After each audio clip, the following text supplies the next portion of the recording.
السلام علیکم سامعین، میں ہوں پروفیسر اختر حسین۔ آج ہمارا جو ٹاپک ہے وہ ہے جغرافیہ سے متعلق ہے۔ اصطلاحات اس میں مشکل ہوتی ہیں، لیکن کوشش کروں گا کہ انہیں آسان طریقے سے بیان کروں۔ ہمارا ٹاپک جو آج کا ہے وہ ہے پلیٹ ٹیکٹونک تھیوری۔ ایک ہندو روحانی مفکر اوشو، اس نے کہا ہے کہ یہ کائنات کا تیسرا دور ہے جس میں سے یہ کائنات گزر رہی ہے۔ اس کا مطلب یہ ہے کہ 2 دفعہ پہلے یہ کائنات پیدا ہو کے اپنا کورس آف ٹائم مکمل کر کے یہ تیسری بار دوبارہ اس نے جنم لیا ہے، اور یہ تیسرا کورس آف ٹائم ہے۔ یہ کورس آف ٹائم کتنے عرصے پر مشتمل رہا ہے، ایک ٹائم پیریڈ، اس کے بارے میں کہنا مشکل ہے، لیکن اگر اس چیز کو درست تسلیم کر لیا جائے تو یہ کائنات پہلے تخلیق ہوئی، بنی، پھیلی، اور اس کے بعد پھر یہ سکڑی اور نابود ختم ہو گئی۔ دوسرا دور ہوا اور اس کے بعد تیسرا دور، جو کہ اب جاری ہے۔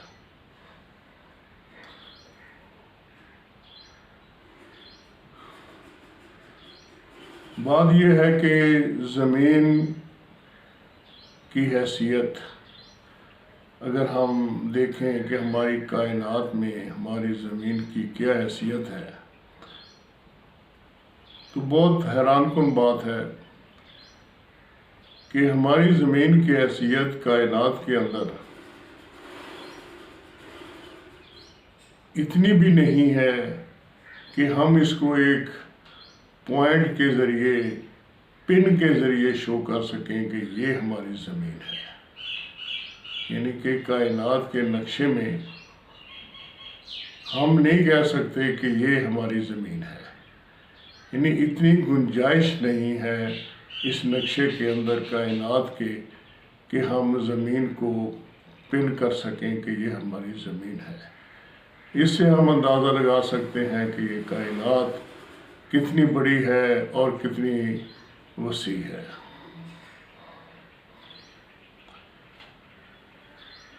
ہماری زمین جو ہے، جو سائنسدانوں نے ریسرچ کی ہے، اس کے مطابق ایک تھیوری پیش کی گئی تھی۔ اس تھیوری کو بگ بینگ تھیوری کہا جاتا ہے۔ بگ بینگ تھیوری کا مطلب یہ ہے کہ ہماری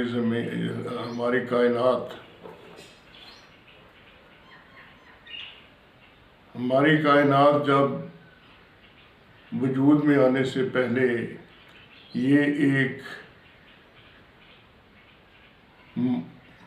گیسز کا مجموعہ تھی۔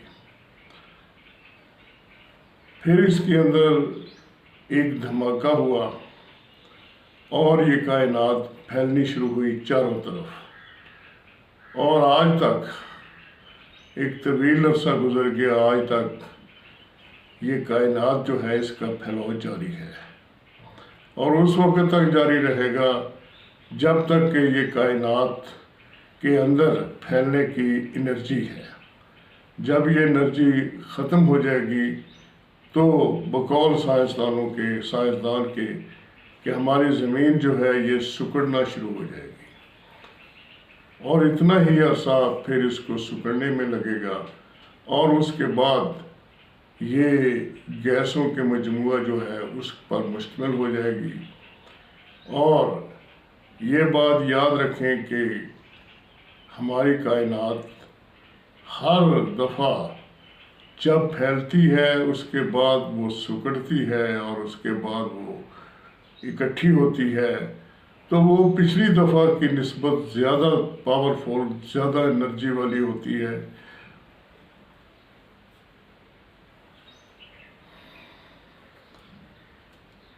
تو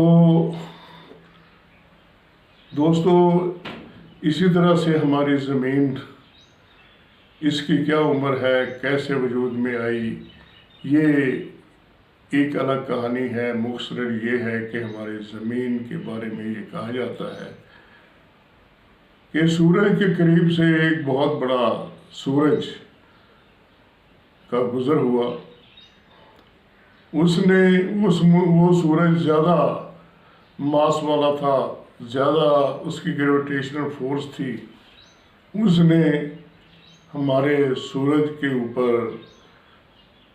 جو ہے یہ ابھار پیدا کیے، جس سے ہماری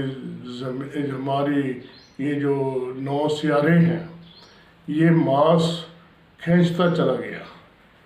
بعد میں وہ سورج اپنی راستے پہ آگے چلا گیا، لیکن یہ جو کھینچا ہوا ماس تھا یہ سورج سے الگ ہو کے اسی رفتار سے، جس رفتار سے وہ سورج سے الگ ہوا تھا، سورج کے گرد گھومنا شروع کر دیا، اور یہ 9 ماس پر مشتمل تھا، اور اس میں تیسرے نمبر پر ترتیب کے لحاظ سے ہماری زمین بھی ہے۔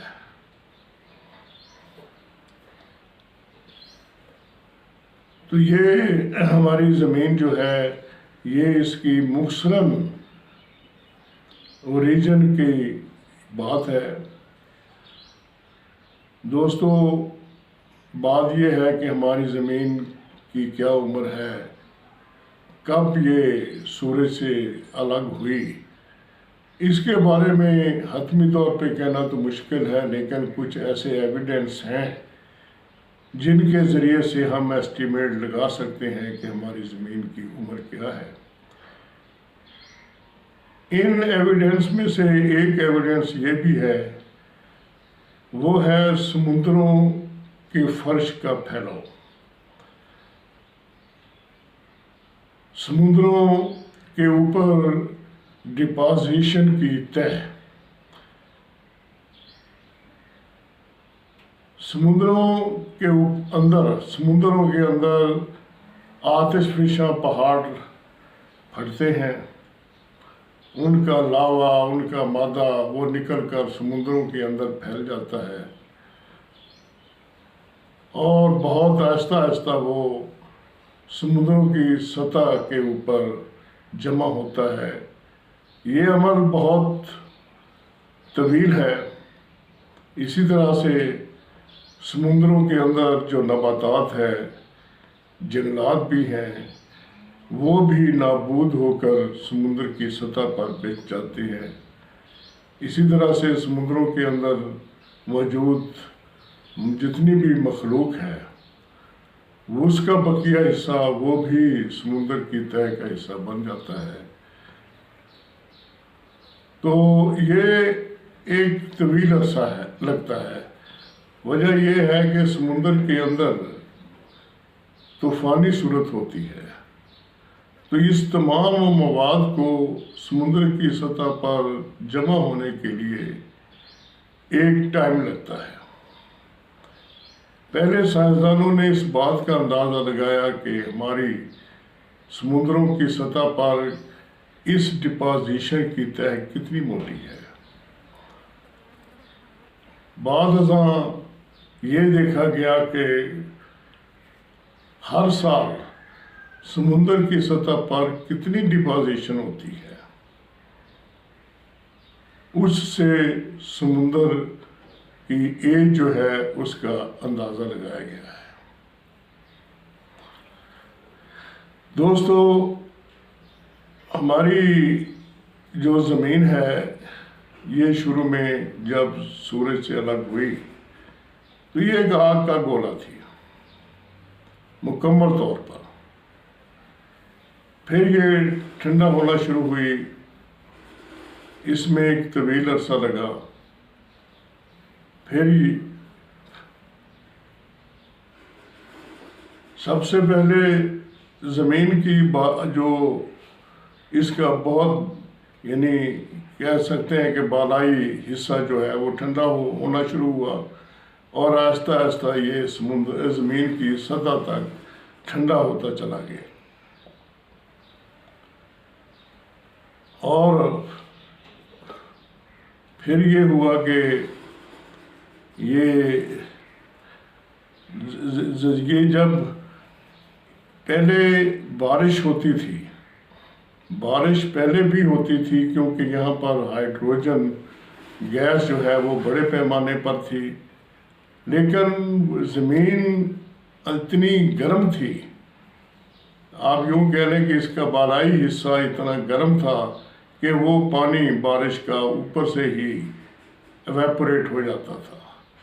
یہ ایک طویل لاکھوں سال کے بعد زمین کا اوپر والا حصہ ٹھنڈا ہونا شروع ہوا، اس کی بالائی فضا ٹھنڈی ہونی شروع ہوئی، اور پھر یہاں تک ہوا کہ زمین کی سطح کا اوپر والا حصہ بارشوں کی وجہ سے ٹھنڈا ہوتا گیا۔ یہ لاکھوں سال پر محیط ایک پیریڈ ہے بارشوں کا۔ اس کے بعد لاکھوں سال گزر گئے، پھر زمین کی سطح پر run off water, flow of water جو ہے وہ شروع ہوا۔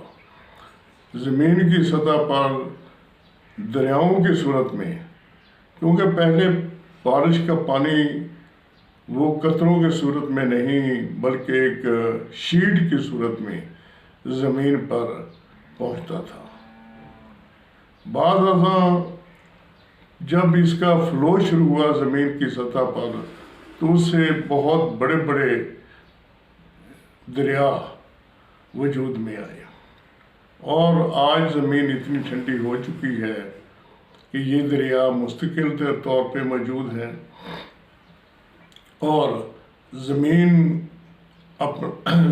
کے اندر 60-70 کلومیٹر تک کسی قدر زمین ٹھنڈی ہے۔ لیکن یاد رہے کہ یہ 60-70 کلومیٹر جو ہیں، یہاں جو اس کی باؤنڈری ہے وہاں سے ہی آتش فشانی اور زلزلوں کا عمل ہوتا ہے، کیونکہ زمین اندرون سے ابھی تک گرم ہے، یہ بہت آہستہ آہستہ ٹھنڈا ہو رہی ہے۔ دوستو، آج کا ہمارا جو ٹاپک ہے، اب ہم اس کی طرف آتے ہیں، وہ ہے پلیٹ ٹیکٹونک تھیوری۔ ٹیکٹونیکوس یہ ایک یونانی زبان کا لفظ ہے جس کے معنی ہے خد و خال، زمینی خد و خال کا وجود میں آنا۔ بات یہ ہے کہ ہمارے زمین جو ہے یہ چونکہ آج اندر سے انتہائی گرم ہے، صرف اس کا بالائی حصہ جس کو آج ہم کرسٹ بولتے ہیں، کرسٹ چھلکے کو کہا جاتا ہے، یعنی اس طرح آپ دیکھ لیں جس طرح انڈے کا چھلکا ہوتا ہے، یا یوں دیکھ لیں کہ جس طرح سیب کا چھلکا ہوتا ہے، تو صرف اس کا کرسٹ جو ہے، بیرونی حصہ جو ہے جسے قشر ارض بھی کہتے ہیں، صرف وہ ٹھنڈا ہوا ہے، باقی اندرون سے ابھی تک یہ ویسے ہی گرم ہے۔ زمین کے اندر ٹیمپریچر بہت ہائی ہے، لیکن یہ ٹھنڈا ہوگا، لیکن اس کے لیے ابھی بہت طویل پیریڈ لگے گا۔ یہ آتش فشانی عمل، یہ زلزلے، یہ اسی وجہ سے آتے ہیں کہ زمین اندر سے بہت گرم ہے، اس کو ٹھنڈا ہونے میں ایک ٹائم لگے گا۔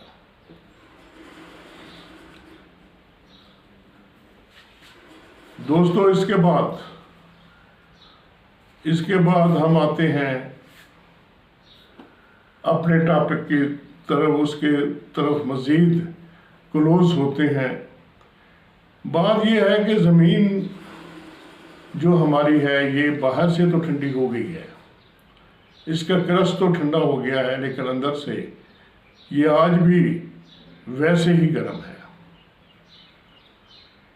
اوپر والا اس کا حصہ جو ہے اس کو وہ کارب کی طرح ہے، وہ ہلکا ہے، وہ ٹھنڈا ہے، لیکن زمین کے جو اندر ہے وہ گرم ہے۔ چنانچہ یہ جو زمین کا اندر والا حصہ ہے اس کے اندر ایصالی گرم ایصالی روئیں اٹھتی ہیں۔ یہ گرم ایصالی روئیں جو ہیں یہ انہوں نے زمین کے اندر توانائی کا ایک منبع ہے۔